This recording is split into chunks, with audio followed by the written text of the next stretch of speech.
Welcome to Chapter 9. Today we'll be talking about intelligence, and we'll be talking about all of the problems of our conceptions of intelligence.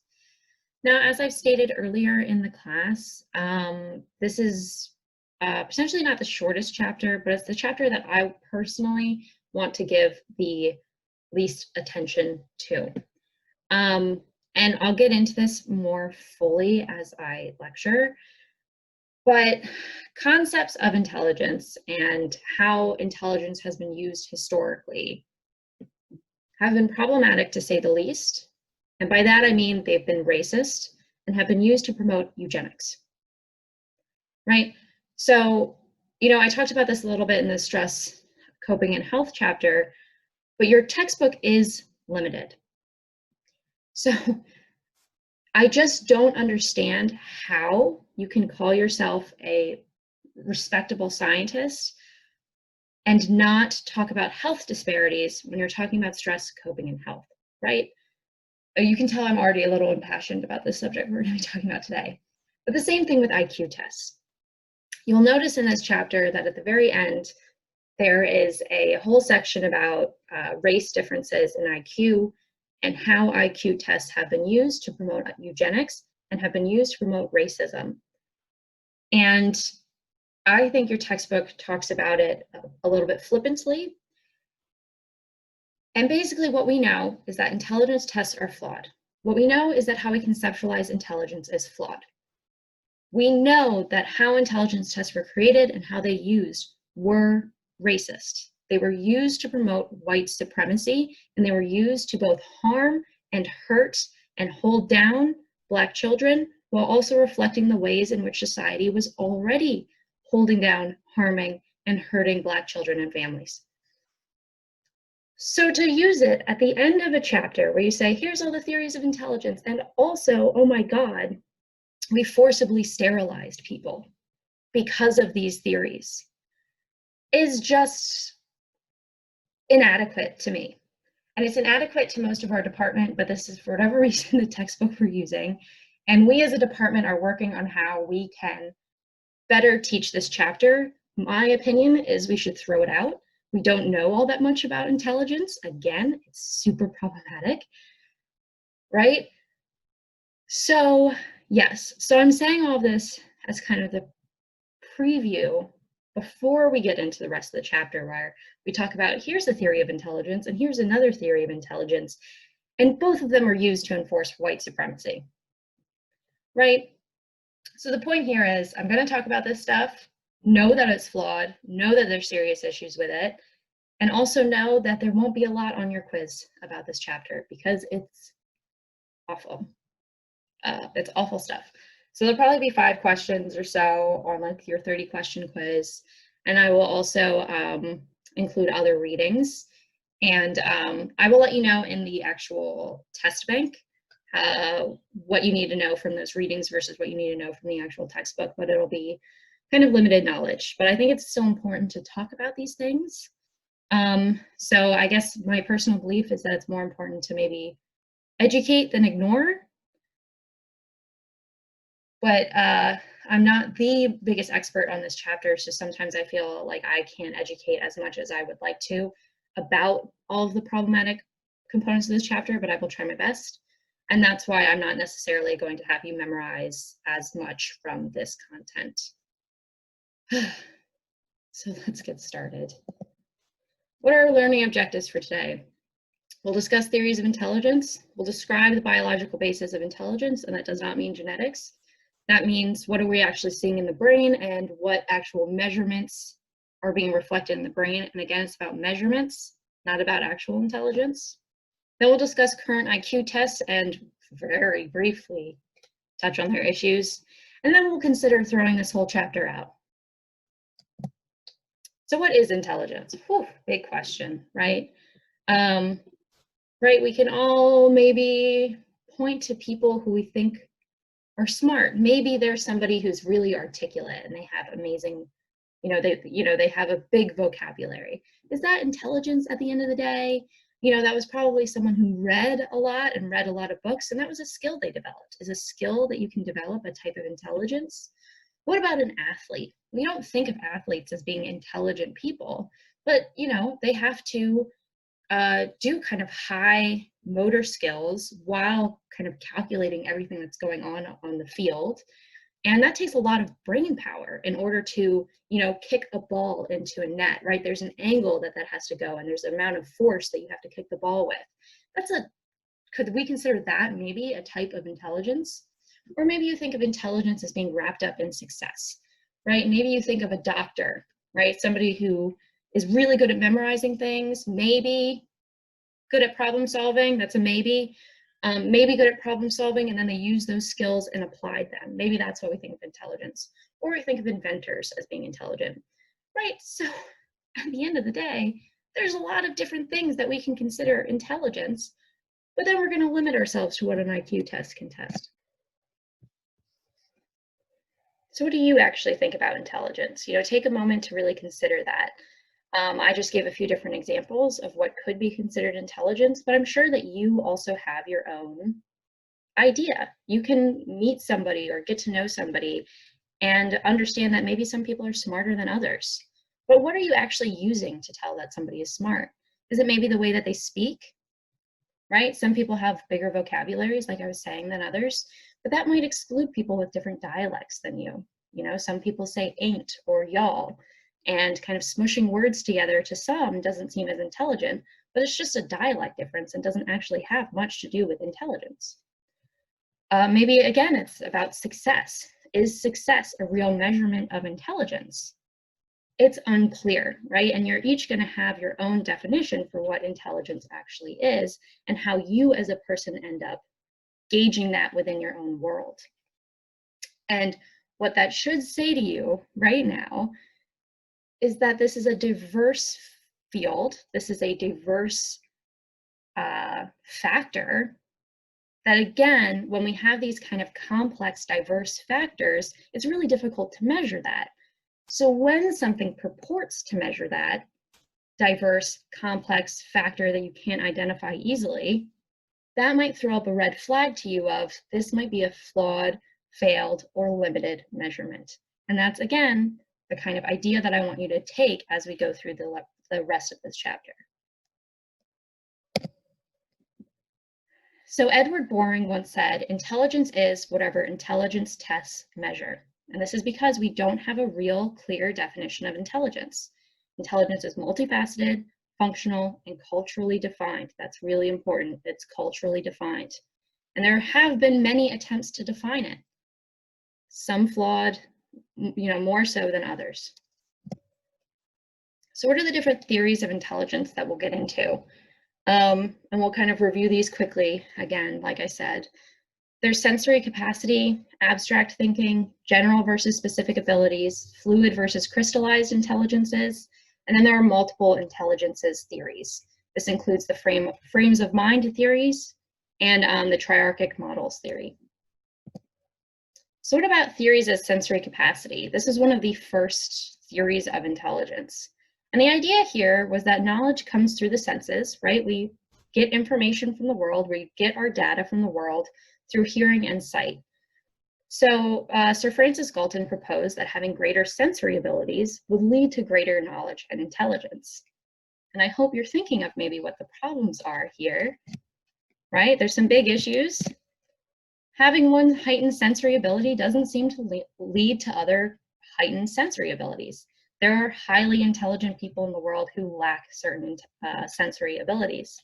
So Helen Keller is a great example of a fantastic mind who is limited in her sensory capacities.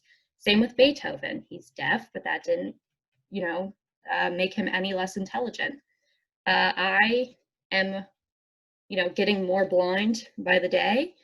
And I think I've talked about this before. I had an injury which injured my eye, and now I have less sight in that eye. I didn't suddenly, after that injury, become less intelligent or lose intelligence. So that's, one of the first theories of intelligence, and deeply flawed, but this was kind of one of the first conceptions of, okay, we're seeing differences in intelligence. How is this actually occurring? The next intelligence theory was conceptualizing intelligence as abstract thinking. And this was proposed by Alfred Binet and Theodore Simon, and they developed the actual first intelligence test. So they historically developed that first test of intelligence. And the goal of this test wasn't actually to, differentiate between intelligence between people. Instead, it was designed to identify differences in intelligence in children. The idea was to differentiate between slow and fast learners. There were differences between the items on these tests, but the items were all meant to assess higher mental processes. So this includes processes like reasoning, understanding, and judgment. And now modern intelligence tests kind of follow the lead of Binet and Simon by assessing abstract thinking. So we're assessing things like critical thinking, reasoning, understanding, judgment. That's kind of the proposed goal of modern intelligence tests. And it's important to note here that Alfred Binet, the first person who designed an intelligence test, warned that we should not conflate IQ, these tests of intelligence, with actual intelligence. So even one of the major creators of one of these tests warned that as a society, we shouldn't be using these as tests of general populations. So what is abstract thinking? Abstract thinking is the capacity to understand hypothetical concepts. In 1921, a panel of experts agreed that intelligence consists of the abilities to reason abstractly, learn to adapt to novel environmental circumstances, acquire knowledge, and benefit from experience. But what we found is that all items on Binet's and Simon's tests ended up being correlated with one another. So even though they wanted to test multiple factors that they believed were related to abstract thinking and intelligence, some measured vocabulary, others measured verbal reasoning, others measured spatial ability, but all these kind of diverse skills ended up highly correlating with each other. And this suggested to some people that IQ tests were measuring maybe general abilities. And this was an idea proposed by Charles Spearman. And he hypothesized that there exists a general intelligence that he called G. And G was this hypothetical factor that accounts for overall differences in intellect among people. And he believed that some people simply have greater overall intelligence than others. And he also suggested that in some of his studies that you also saw this in rats.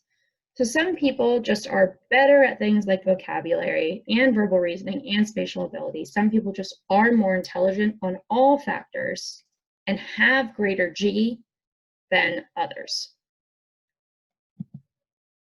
And the contrast to this is S, or specific abilities. And that this is that some people might have a particular ability level in a narrow domain.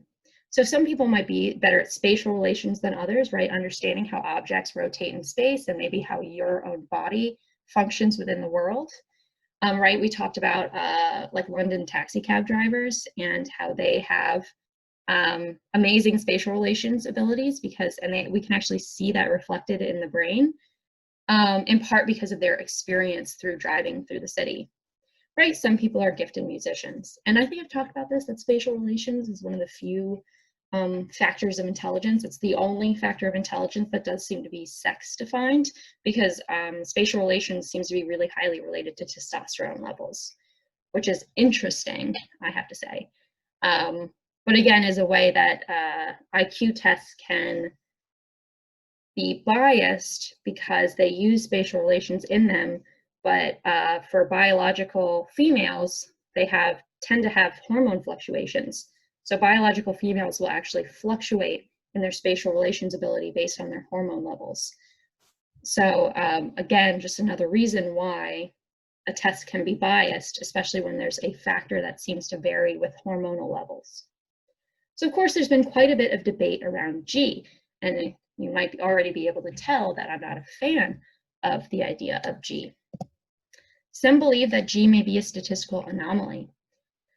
But with that said, regardless of the content, intelligence test items do seem to consistently positively correlate with one another. But G tends to promote elitism, arguing that some people are just better than others might be problematic. We can now tell with science and with evidence that there might be room for change with G, that somebody who at 20 might test on an intelligence test one way might see changes across time in their G abilities. And what does that mean about people with less G? Are we writing them off?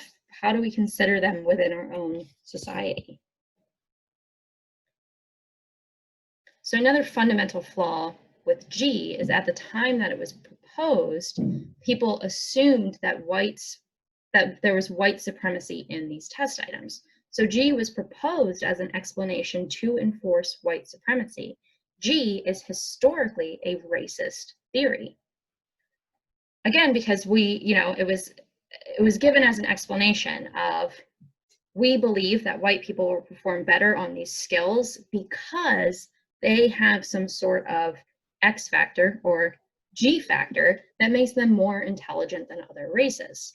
However, we now know that true differences in test items were probably not tested well enough at the time, and there were other biases that were likely happening, including the fact that although test items were correlated with one another, there were probably other factors related to how people were scoring on these test items, right? It wasn't as simple as some people just have more intelligence than others. Instead, there are other factors like malnutrition, test bias, how test questions were worded, what they were actually assessing, socioeconomic factors, and I could go on and on and on and on about the other factors that might have been related to scores on this kind of magic factor of G. So again, something your textbook doesn't talk about, but the G debate was rooted in racism. So apart from differentiating between general intelligence and specific intelligence, people also differentiate between fluid and crystallized intelligence.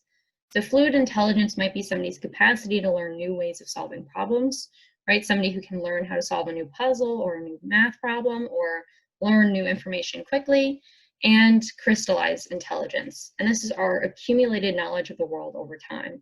So these might be our facts, so knowing the capitals, or once you've kind of, some people might be quicker at picking up a math problem, but once they know how to solve it, that becomes crystallized intelligence. And over time, fluid intelligence will flow into crystallized intelligence, at least according to this theory.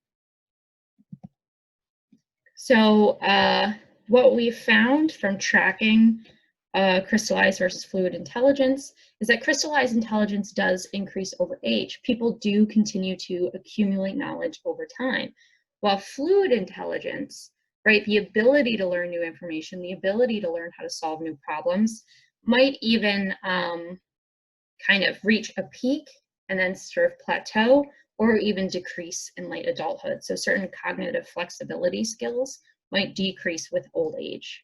But that does not mean that people get any less intelligent in old age, because again, we still see increases of accumulated knowledge, even if that knowledge becomes more difficult to accumulate. Then there's the multiple intelligences theory, and this is kind of what I alluded to in our first slide. This is the concept that people vary markedly in their ability levels across different domains of intellectual skill. G doesn't seem to be enough to explain success in the world, right? There are all sorts of highly intelligent, or how we conceptualize intelligence, people in the world who maybe aren't achieving success in the way that we conceptualize success. There's two models of multiple intelligences. There's the frame of mind model and the triarchic model. When it comes to frames of mind, here's someone running. So we'll start with frames of mind. The frames of mind theory proposes that each frame is a separate and independent intelligence in its own right. And there's an evolutionary perspective here. Again, we've talked about maybe some of the flaws with evolutionary perspectives when we conceptualize human behavior, right? There's no actual physical evidence of human behavior in the evolution, in the prehistoric record. But there are 8 proposed frames of mind. The first is linguistic, then logico-mathematical, so logic skills and math skills, spatial reasoning, musical abilities, bodily kinesthetic, right, athletes, interpersonal skills, intrapersonal skills, and naturalistic intelligence. So there are some issues with the multiple intelligence and with the frames of mind model, including the fact that if we're going to kind of separate intelligence into multiple frames, why are we limiting it to these 8, right? What about something like sense of humor? What about our memory capacity? Some people remember things more easily than others. Potentially romantic intelligence could be considered evolutionary. So being able to maybe be better with the sex that you're interested in would be an evolutionary benefit, right? And then there's also the question of whether or not bodily kinesthetic intelligence or athleticism counts as what we consider intelligence. I'm maybe more on the side of yes, right? It all comes from your brain. It reflects your brain's ability to process things at a high rate of speed. So I'm always on the side of if we're gonna conceptualize intelligence, why to not count that as well? But some people debate and think that having athletic skill isn't a form of intelligence. And of course, it's difficult to falsify. It's unclear whether or not these are truly independent frames, whether or not we can actually separate our mind into distinct forms of knowledge, because they do seem to be highly correlated with one another. The next form of multiple intelligences is the triarchic model. This is a model of intelligence positing that we have 3 distinct types of intelligence that kind of interact with one another. This is proposed by Sternberg. So this is the same guy who proposed the models of love and hate that we read about in chapter 11. So this guy just loves breaking things down into easy 3-point models. He thinks that there's 3 types of intelligence. Analytical, which are book smarts or the ability to reason logically. Practical intelligence, so this is the tacit intelligence somebody might have, or the ability to solve real-world problems. So practical intelligence includes the intelligence that we need to involve other people, so our social intelligence. Then there's creative intelligence. So this is the ability to come up with novel and effective answers to questions. And this type of intelligence is obviously related and involved in creative output, like art and music, but also in things like problem solving, right? A research scientist must be creative. They have to come up with novel solutions to problems. So with this model, he proposed that people could kind of overlap between these skills, and that people, again, we can conceptualize this as people having different Venn diagrams of these skills. So maybe some people are really high in street smarts and creativity, but are low in something like book smarts. So maybe this is somebody who is really social, who's really charismatic, really good at joining a new job, but also really good at problem solving, or maybe they're a musician. But we can also think of somebody who's maybe, very analytical, very good with problem solving and kind of what we maybe think of most easily as intelligence, and also creative. Maybe they're a research scientist who can think of new solutions to problems and novel solutions to problems, but not very social, right? Somebody who doesn't have a lot of these kind of street smarts, or maybe emotional intelligence or social intelligence, but they're really high on these 2 things, but maybe they're a little bit lower over here, right? We can maybe kind of easily place people we know into these categories, and ideally maybe somebody kind of fits all 3 of these and is high on all 3 of these. So there are some issues with the multiple intelligence model. So in this model, we can kind of conceptualize analytical intelligence as what other intelligence theorists had proposed as G, right? That kind of foundation of general intelligence. And the problem with the triarchic model is it doesn't really demonstrate that practical intelligence or social intelligence is really fundamentally different from analytical or that G intelligence. So work-related measures of practical intelligence, right? So how well somebody can be charismatic in their job and thus kind of get promoted through their own charisma and friendliness and social intelligence. Some people propose that this may actually reflect the knowledge they have about their job, or their job knowledge, and that job knowledge can kind of be kind of looped into G. Creativity in G may also not be entirely independent, and when we do measures of creativity, it does seem to be correlated with what we consider analytical intelligence.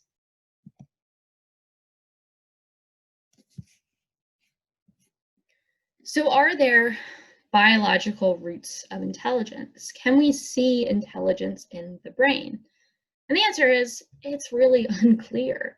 So although we can maybe look at intelligence across species, we know that humans are more intelligent than a lot of species because we have differences in relative brain size. So how big our brains are in relation to the rest of our own bodies or the rest of our body mass is associated with intelligence across species. So even though whales probably have a larger brain than we do, our brain is actually larger in comparison to our body. And that's one of the indications that we are more intelligent than whales. But this does not seem to be true within species. Having a bigger brain doesn't really seem to have all that much to do with intelligence at all. And what we found is, and there's actually a really fascinating article about this that I recommend reading, about somebody who had like kind of squirreled Einstein's brain away for years, and that Einstein's brain was lost for a while, and that's linked in the PowerPoint.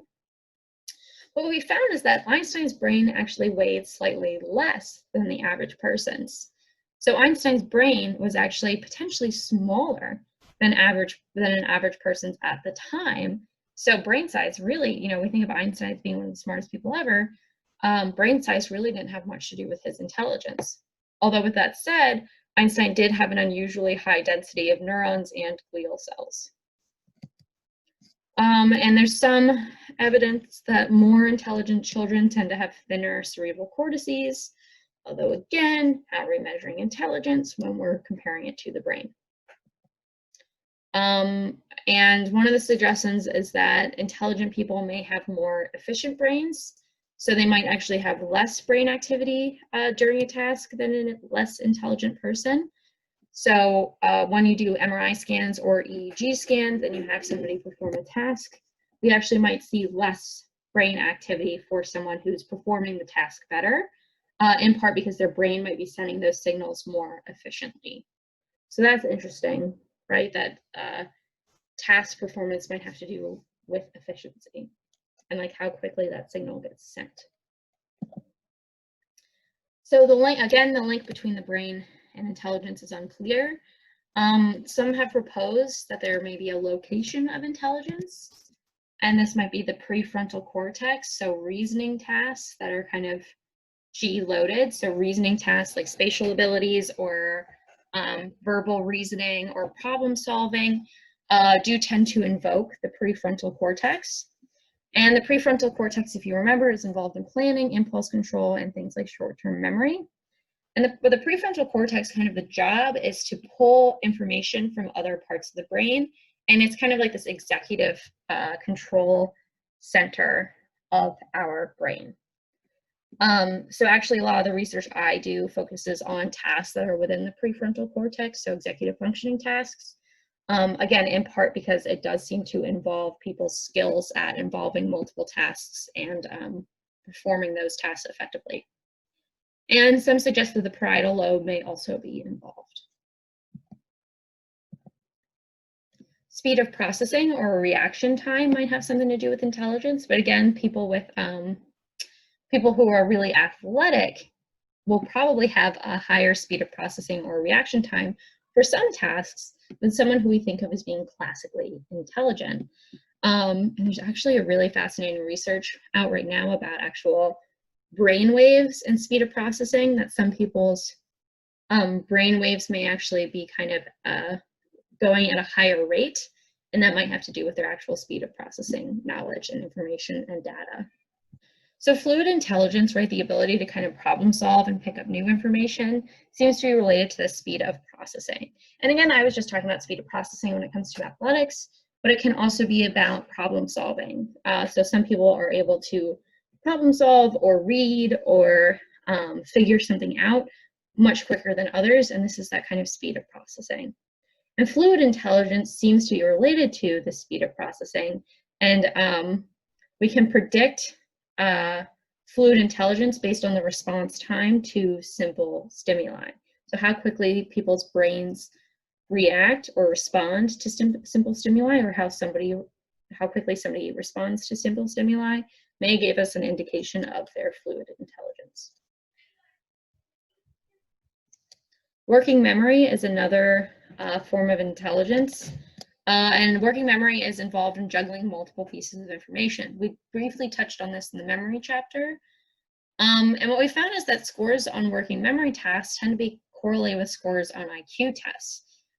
So the ability to actually hold and work with multiple pieces of information in your brain at one time may be correlated with our intelligence, or what we conceptualize as intelligence, because it's correlated with scores on IQ tests.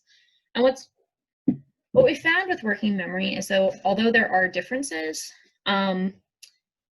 working memory is something that does differ based on environmental influences.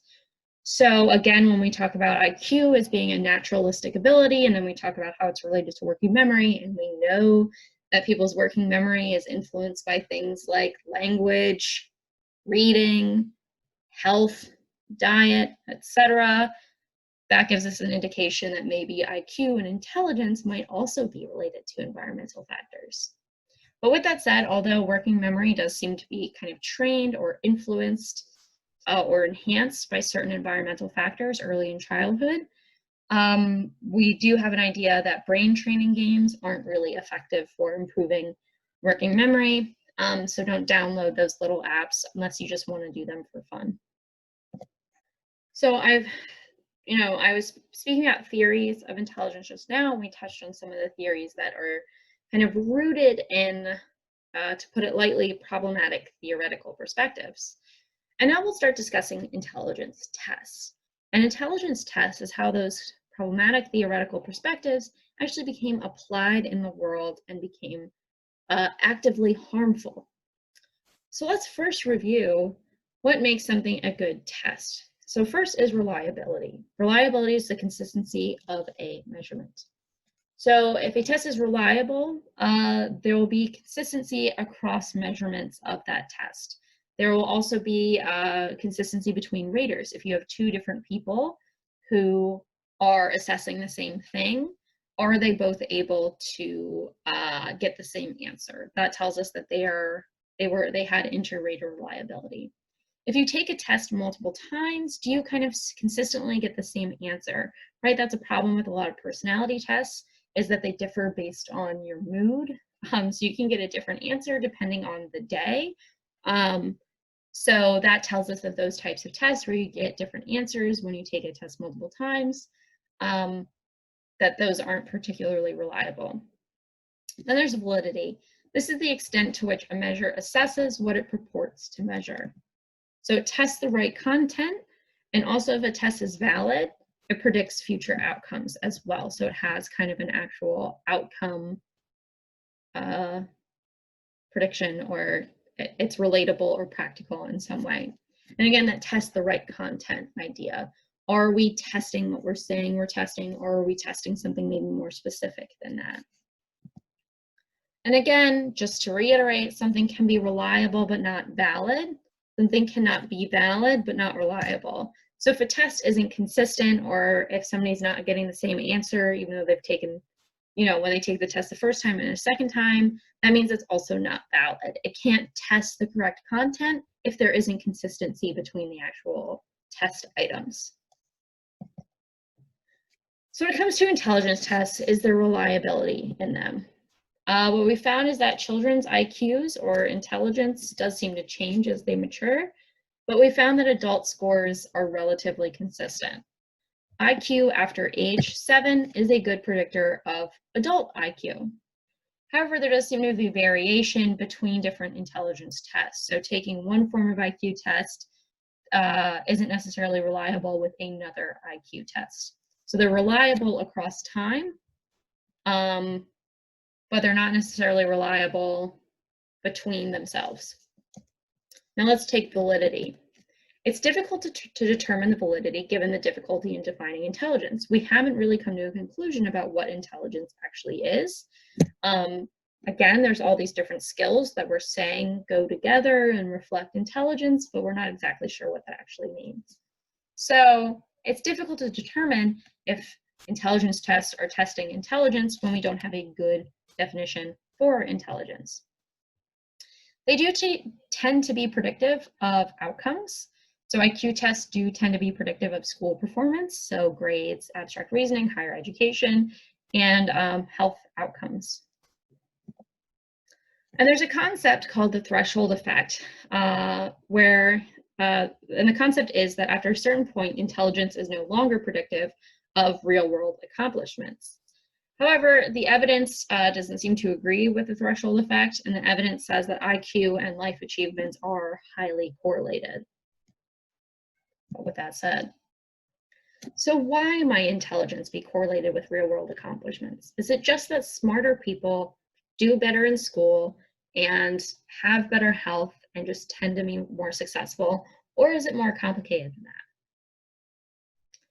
Intelligence is also related to socioeconomic status. School performance and health outcomes are related to socioeconomic status, and so is intelligence. When we talk about who's doing better in school, what we're talking about a lot of the time are things like what kind of stressors are in their lives. Are their parents, do they have an adult in their life who has the time to sit down with them and read every night? There are a lot of families who, due to socioeconomic status, can't do that. There's a lot of families out there who are in food deserts, who can't provide healthy food to their children. And it's not because they don't want to, but there's a huge proportion of our country that lives within a food desert where there isn't access to high quality food. Or there's the time. High quality, healthy food takes longer to cook, and a lot of people in our country who tend to be lower socioeconomic status don't have the time to prepare that food. Things like diet, things like getting ample sleep, things like having parents with time to spend time with you, things like going to better schools, things like low stress in early childhood. This isn't even the half of what is considered when we talk about socioeconomic status, and all of these are predictive of school performance, and all of these are predictive of intelligence. All of these are predictive of health outcomes. We can't separate out socioeconomic status when we talk about things like intelligence tests. We can't separate out the fact that some people have more access and more opportunities in childhood than others. So when we say, oh, intelligence actually predicts success in later life, well, you know what else does? Having the opportunity for success. Surprise, right? So what are the actual types of intelligence tests? The first is the Stanford-Binet IQ test. Then there's the intelligence quotient. Then there's the Wechsler Adult Intelligence Scale. And then there are culture fair IQ tests. The first intelligence test, again, was the Stanford-Binet. And this was an intelligence test based on the measure developed by Binet and Simon. This was originally developed for children, but eventually became expanded to adults and included a wide variety of tasks, including test vocabulary and memory for pictures. This was adapted, the current version or the more modern version established norms by which we can compare each individual score to individuals of the same age. So the first is mental age. This is the age corresponding to average individual performance on an intelligence test. And the intelligence quotient at the time was a systematic means of quantifying differences among people in their intelligence. So Stern was a person who invented the formula of mental age divided by chronological age, and that's how they determined an intelligence quotient. However, the intelligence quotient that Stern developed only worked for children at a certain age. Chronological age kept increasing, but IQ generally stays consistent. So again, mental age is the age corresponding to the average individual performance on an intelligence test, and the intelligence quotient was a systematic means of quantifying differences among people in their intelligence. So obviously the IQ has then since changed and developed past mental age. And one of the ways that it changed was through something called the deviation IQ, and this is an expression of a person's IQ relative to his or her same age peers. So for adults, we use the standard deviation of IQ. You won't need to know this because I'm not quizzing you on this dumbass stuff. The next intelligence test is the Wechsler Adult Intelligence Scale. This is the most widely used intelligence test for adults today, And there are 15 subtests to assess different types of mental abilities. And there's 5 major scores that you get from this. The first is overall IQ. The next is verbal comprehension. Can you imagine why verbal comprehension might provide problems, especially when there's different dialects within our country? Then there's perceptual reasoning, working memory, and processing speed. There are commonly used tests for children that are adapted from the Wechsler Intelligence Test, including the Wechsler Intelligence Scale for Children, or WISC, and the Wechsler Primary and Preschool Scale of Intelligence, or the WPPSI. After these few tests, somebody developed something called a culture fair IQ test, and the idea behind this was that the Wechsler IQ test might be culturally biased. So this was an abstract reasoning measure that doesn't depend on language and is often believed to be less influenced by cultural factors than other IQ tests. So again, when we talk about things like, the Wechsler Adult Intelligence Scale, this is highly dependent on certain language skills. But of course, when we talk about people with different dialects or other types of factors that might influence people's vocabulary and maybe not necessarily, some people might not be as good at performing on an intelligence test, less so because of their own kind of native abilities and more so because they might not understand the wording or what the test is kind of getting at. The idea behind the culture fair IQ test was to kind of strip it of its language in order to just kind of test those abstract reasoning skills, because you can't really separate culture and language from one another. So now let's talk about the genetic influences on IQ. So kind of what, take 2. So now let's talk about the genetic influences on IQ. So there is evidence that IQ is genetically related, and this is from family studies, right? So the correlation of IQ between siblings is about 0.5. The correlation between cousins is about 0.15. And when it comes to twin studies, there's kind of a higher statistic, which indicates heritability. When it comes to identical twin correlation, it's about 0.7 to 0.8, and with fraternal twins, it's about 0.3 to 0.4. And this tells us that IQ is heritable, but since it's below 1, we can still assume that there is some maybe environmental impact. When it comes to adoption studies, it seems as though this kind of heritability or the genetic influences are influenced by selective placement. So children in homes that are similar to those of their bio parents will have like higher heritability of IQ. So their IQs will be more similar to their biological parents if they are raised in homes similar to those of their biological parents. So selective placement does seem to play a role here. So children who come from deprived environments will actually show increased IQs when they're provided with an enriched environment. Again, suggesting that IQ has to do a little bit at least with environment. And so also young children, when we test their IQ, maybe they'll receive scores that resemble their biological parents. But as they get older, these IQ resemblances tend to dissipate.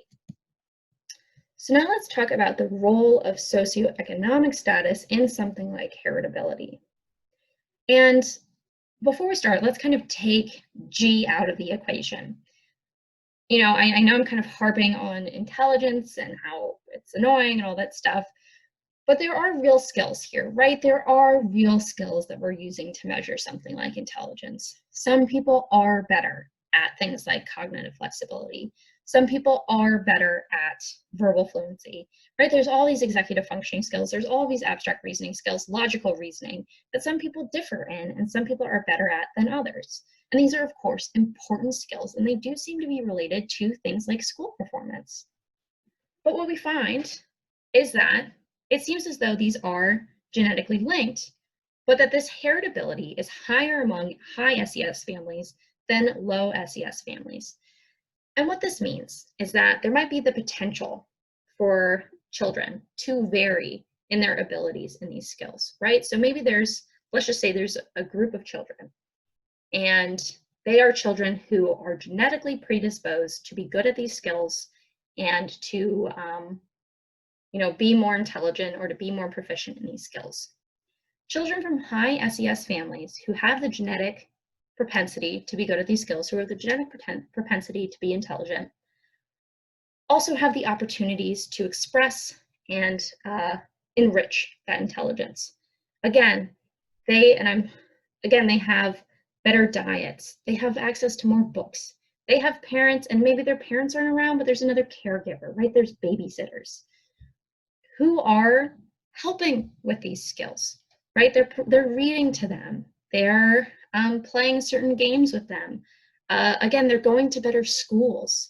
We know that schools differ wildly on the actual kind of money and funding that they have.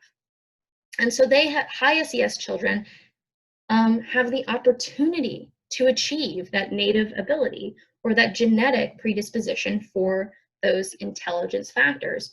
Whereas a low SES child might have the genetic predisposition, but never have the opportunity to work on those skills, or never have the opportunity to develop those skills to their full capacity.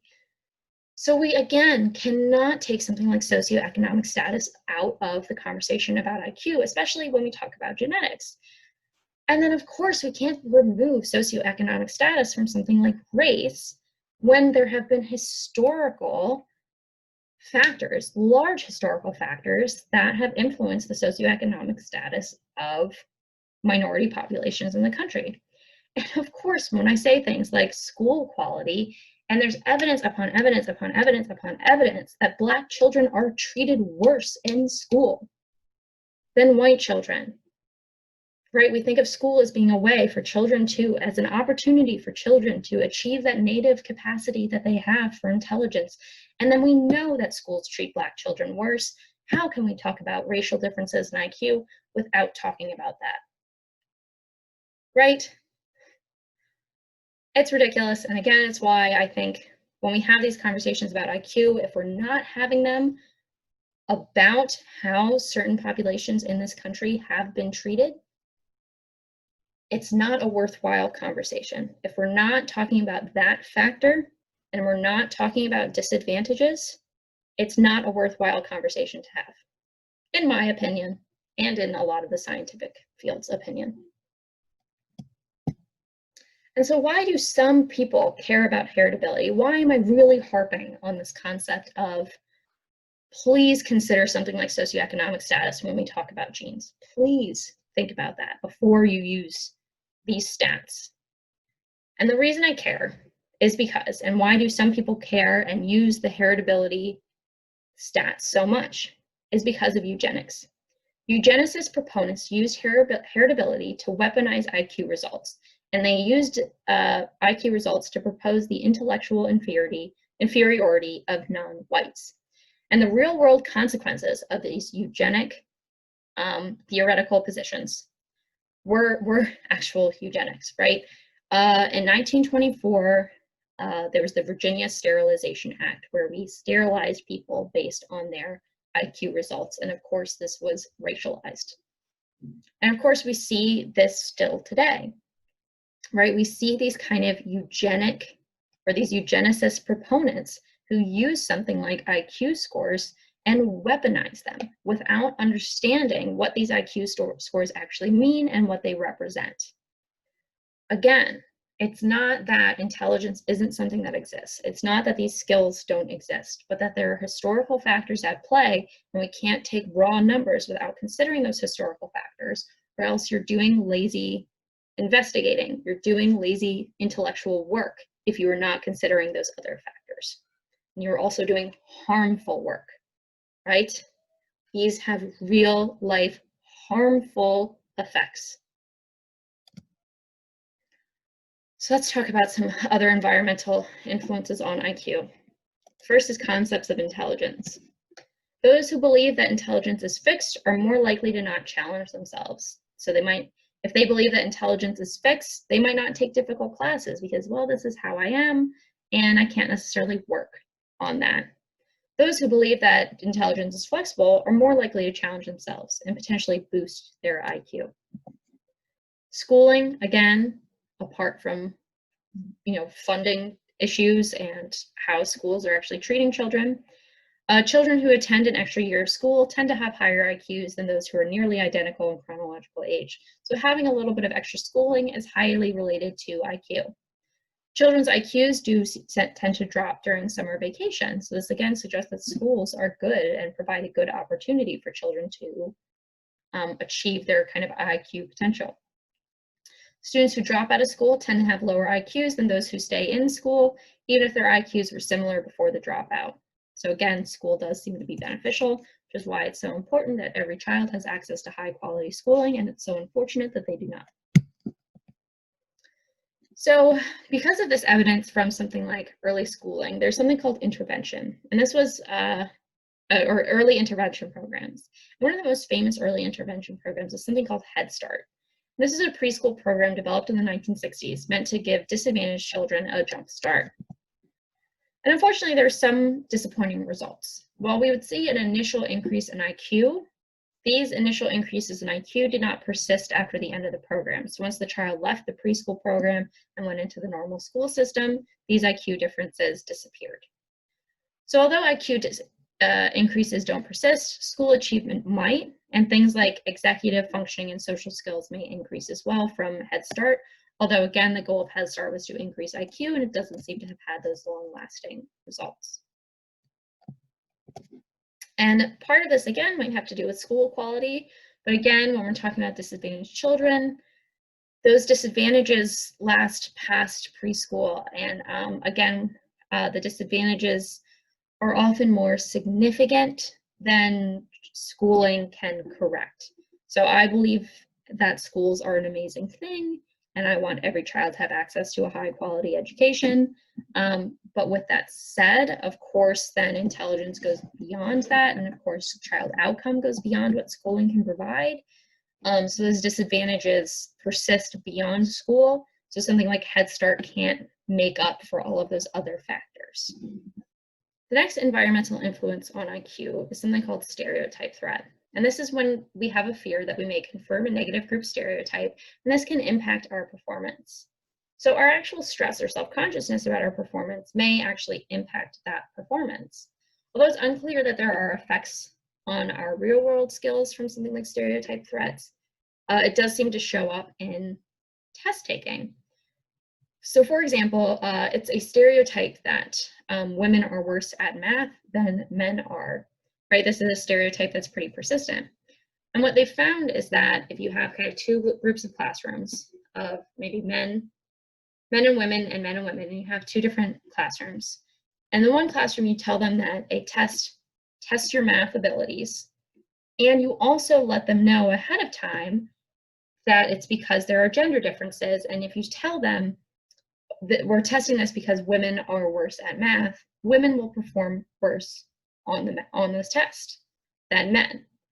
But if you don't tell them any of that, you don't preface the test about what it is, or that there is a stereotype involved, women perform just as well as men. So telling people about a stereotype and telling people that a group is less likely to perform well on a test can make them perform worse if they feel as though their group isn't as good. And we see this happen with both things like gender and race, right? And there's been other studies on kind of race effects and race stereotyping that actually affects test performance in this way. And again, so social and economic deprivation do seem to adversely affect IQ. There's a lot of research that suggests that. Of course, there's some influences of which I've already discussed. Inadequate diet, of course. People live in food deserts. People don't have access to the same high quality diets as everybody else. And what we found is that providing diet supplements seems to actually positively affect children's IQs who may be at a disadvantage here. Inadequate schooling. Again, of course, there's huge differences in quality of school across the country, even across states. Parental time constraints, right? They've found that if you just give low-income mothers money, they spend it on their children and their children do better in school. If you just give them money so they don't have to have a second job, their children do better and we see positive outcomes. Right, if you have two jobs, that obviously constrains your time. Then there's also exposure to environmental contaminants. So people maybe in new houses, maybe who are in suburban developments, there's less likely to be kind of lead in the paint. There's less likely to be actual environmental contaminants than maybe somebody who's raised in maybe an older, less updated house where there are these still kind of historical uses of contaminants. Some people also suggest breastfeeding. However, this is most likely due to confounds. Formula at this point seems to be nutritionally good enough, right? So breastfeeding, the kind of influences on breastfeeding, the positive influences on breastfeeding might have more to do with kind of mother-infant bonding, because you're less likely to kind of do skin-to-skin contact. You're less likely to have your baby right here when you're bottle feeding, because you can also just hand it to the baby at a certain age. Whereas breastfeeding does kind of increase that kind of person-to-person face contact, social interaction, which does seem to be highly important in children's development. So it's not clear whether or not there's actual nutritional components in milk that go beyond formula, but if you're planning on using formula, I know this is for many of you years down the line if you even want to do this, but if you plan to have children and you are unable to breastfeed or you're not interested in breastfeeding and you're using formula, probably good to continue to work on the skin-to-skin contact, eye contact, social interaction that something like breastfeeding provides, and for longer, right? Again, once babies can hold a bottle, it seems a little silly to keep them right here, but it's beneficial to them. Then there's something called the Flynn effect. So this is the finding that average IQ scores have actually been rising at a rate of about 3 points per decade. So this suggests to us that IQ is not just genetic, because we are seeing this kind of rise in IQ scores. And this might have to do with a few factors. The first is increased test sophistication, right? People might get better at taking tests. Right now, tests are a normal part of schooling. You know, those standardized tests, you have all gotten really good at taking those. And I actually think once you get to college and nobody's designing standardized tests anymore, yeah, I feel like there's a little bit of a learning curve of trying to unlearn some of that standardized test knowledge. But generally, people are taking more tests now, so they're better at taking them. However, this doesn't seem to be the full explanation, because the Flynn effect is also occurring with culture fair IQ tests, which don't necessarily have those same kind of test components that people are getting good at.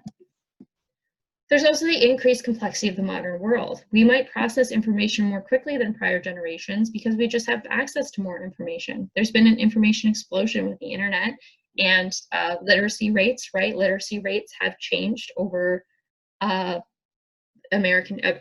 the history of the world, right? We now have really high literacy rates, which was not the case in the 1900s or the 1930s or the 1950s. So we just have access to more information, more access to environmental influences on our IQ. Of course, better nutrition also plays a role here. Having access to higher quality diet. A higher quality diet does seem to influence our IQ. And then changes at home and at school. So as families become smaller over time, right, this is super tied to, this is really tied to whether or not women get an education. As women join the workforce and as women get educated, our families also get smaller because we have more choice in the matter, right? So parents then have more time to devote to children. If you're not having 5, or if you're having them when you're 30 and you're kind of settled, you have more time to devote to your children. So this might suggest that having positive family influences where parents have more time to spend with their children is beneficial to their IQ. People also spend a longer time in school, right? Children drop out at lower rates than they used to. So instead of dropping out in middle school, children are more likely to go on through high school. And not only that, but now people are more likely to go on through college. So people spend a lot longer in schooling, which is beneficial for IQ. So are there other dimensions of intellect, right? So when I think of creativity, is somebody who's like a novelist or an inventor or an architect, right? Somebody who's highly creative, is that a form of intelligence? And there's something called divergent thinking, which is the capacity to generate many different solutions to a problem. And then there's also convergent thinking, which is the capacity to generate the single best solution to a problem. So to be creative, we need these two skills, and we need to first come up with a lot of ideas, and we need to come up with divergent ideas, and then we toss out the bad ones. So this is related to being successful in all sorts of different career paths, right? Being creative is a path to being a successful novelist, is a path to being a successful research scientist, is a path to being an inventor, right? It's something that we associate with intelligence, even though we don't necessarily think of it as a dimension of intellect. Is emotional intelligence also another type of intelligence, right? This is the ability to understand our own emotions and those of others and to apply this information to our daily lives. So this is the capacity to understand and recognize one's emotions, right? This is probably good for not kind of going off the handle or flipping out or managing your own anxiety. That's really important for kind of daily life skills. Appreciating and understanding others' emotions is also important for kind of life skills. Controlling your own emotions is important. And then also adapting your emotions to diverse situations. These are all factors of emotional intelligence. And again, we don't think of this as a dimension of intellect, but of course it plays an important role in kind of life success and also kind of internal happiness and well-being. So again, not intelligence in the classical sense, but it's important for functioning in the world. So if we're talking about intelligence as being related to success, I think we kind of have to include things like emotional intelligence into that conversation. But if we're not talking about intelligence as a form of success and we want to consider it as abstract thinking only, then that's okay. And then emotional intelligence can be its own kind of independent factor. Curiosity could also be another dimension of intellect, right? Curiosity is seeking out intellectual stimulation and figuring different things out. So this adds considerably to measures of IQ when assessing who will succeed in academics or who will go on to create important things. So again, IQ measures can be pretty good at predicting life outcomes, but especially once we add curiosity. So people who are intellectually curious are then more likely to do well in intellectual pursuits than others, kind of above and beyond simply intelligence. So maybe some people have, some people have kind of native inherent skills, but then they're not curious enough to pursue the factors in their life that will influence and encourage and develop those skills even further.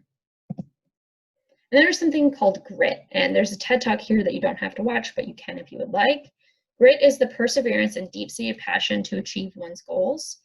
And grit seems to predict academic achievement above and beyond IQ. So somebody's kind of perseverance and hard work and passion to achieve their goals seems to go above and beyond intelligence and might be more related to things like success than kind of these natural IQ abilities. And then there's something called wisdom. Wisdom is the application of intelligence towards a common good.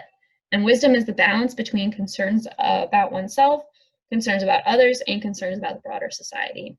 And people who are wise might channel intelligence into avenues that benefit others. So somebody like the Dalai Lama is somebody who we consider to have a lot of intelligence because they might have intelligence, or a lot of wisdom, sorry, because they might have a lot of intelligence. But they're kind of going above and beyond and applying that towards a common good. So what are our conclusions for today? Intelligence is a muddy topic filled with historical racism. Intelligence has been used to both harm Black families and children and reflect the harm that has been done to them.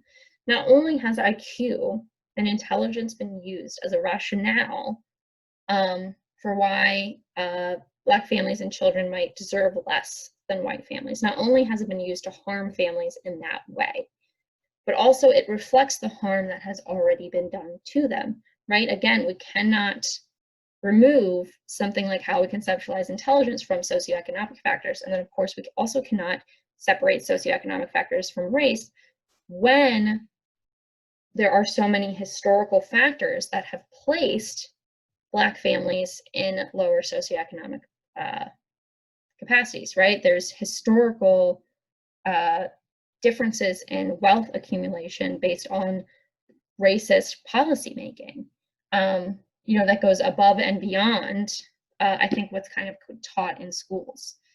So I recommend educating yourself on these kind of historical factors. And then, of course, conceptions of white supremacy go beyond simply testing, and it's also rooted in how we conceptualize intelligence. So, of course, the tests themselves have some sort of, have racism within them, but also how we're conceptualizing intelligence is also rooted in white supremacy. So that's important to know. So thank you for watching. My recommendation is to read and watch other materials as well, and I'm going to post a few in the module this week, and you won't be tested on a lot of the specifics from this lecture. I will post in the study guide what you'll actually need to know for your final quiz. So thank you, and I'll see you in the next lecture video.